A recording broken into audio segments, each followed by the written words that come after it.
the biggest things I heard from E3 last year that was so crowded and like security was super lax as well. Do you know of any changes that they've made to like the experience going in?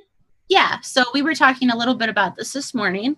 There are 3 different levels of badges that you can have for E3. There's a media badge, an exhibitor badge, and then these are all kind of lumped into one section. There's industry, VIP buyer, gamer, and business pass. So what they've done this year is if you don't have an exhibitor or a media badge, you can't bring in a backpack. You can have a bag, but it has certain restrictions on it. I think it's like 12 inches by so many inches by so many inches, but it's smaller and it can't be a backpack. And I think part of that's probably to tighten up on security, but also probably to help with the space issue because constantly you were bumping into somebody. Right. Also, and a backpack will like double the depth of a person, right? So you're standing sideways in this like walkway and you're now 2 people wide. Right. You got this. That's how we do.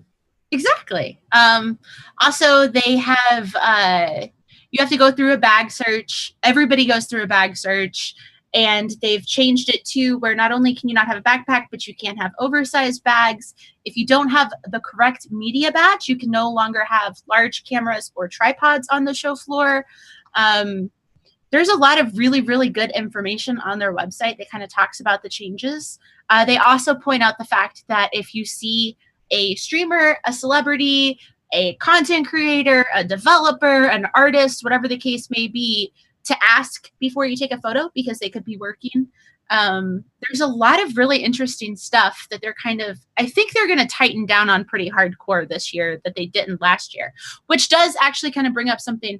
If you have appointments and you're making appointments, try not to make them for when the doors open because the lines, no matter where you go in that building, are crazy and they don't care if you have appointments.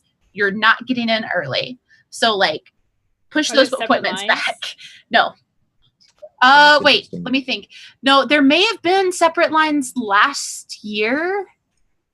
There may have been. I can't remember. But like, I know that Meg and I had an appointment. We accidentally both years have had appointments when the doors open and they don't care. Oh god. So yeah. That seems to be, as a lot of these are growing, that seems to be a more consistent problem. Like even at TwitchCon for Twitch partners who had panels early, like when within 30 minutes of the doors opening, still weren't able to get in there and start their panel on time. Right.